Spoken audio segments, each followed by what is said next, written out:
Praise the Lord. மன்னிப்பு. அப்பொழுது இயேசு, பிதாவே, இவர்களுக்கு மன்னியும், தாங்கள் செய்கிறது இன்னதென்று அறியாது இருக்கிறார்களே. லூக்கா 23:24 இயேசு சிலுவையில் மரிப்பதற்கு முன்பாக 7 வார்த்தைகளை சொன்னார். அதில் முதல் வார்த்தை தான் மன்னிப்பு. இயேசுவின் மன்னிப்பு உயர்ந்தது.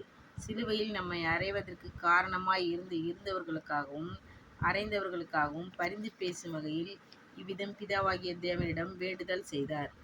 கொடிய வேதனைகளை அனுபவிக்கும் வேளையிலும் கூட நம்மை பகைக்கிறவர்களுக்காக இயேசு ஜெபிக்கிறார், அவர்களை மன்னிக்கிறார். தன்னை காட்டிக் கொடுத்த யூதாசை கூட அவர் மனதார மன்னித்து சிநேகிதனே என்று அன்பாய் அழைக்கிறார்.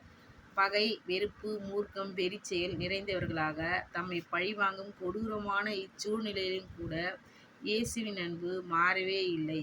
அந்த இயேசு நமக்கு சொல்லுகிறார். மத்தேயு 5:34 நான் உங்களுக்கு சொல்லுகிறேன், உங்கள் சத்துருக்களை சிநேகியுங்கள், உங்களை சபிக்கிறவர்களை ஆசீர்வதியுங்கள், உங்களை பகைக்கிறவர்களுக்காக நன்மை செய்யுங்கள், உங்களை நிந்திக்கிறவர்களுக்காகவும் உங்களை துன்பப்படுத்துகிறவர்களுக்காகவும் ஜெபம் பண்ணுங்கள்.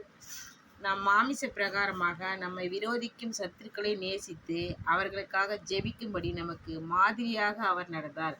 இப்படி செய்தால் பரலோகத்தில் இருக்கிற உங்கள் பிதாவுக்கு புத்திரராய் இருப்பீர்கள்.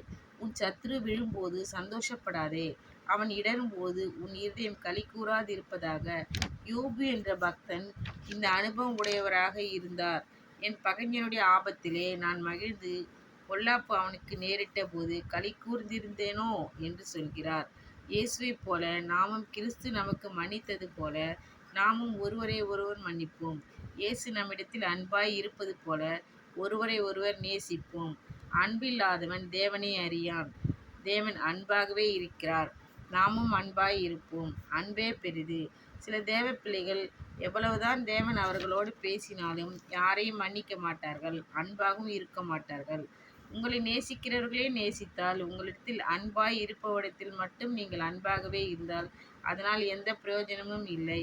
நம்மை போல மற்றவர்களை நேசியாமல் இருப்பது தவறு. மனம் திரும்புவோம். இயேசுவைப் போல மன்னிப்போம். இயேசுவைப் போல அன்பாய் இருப்போம்.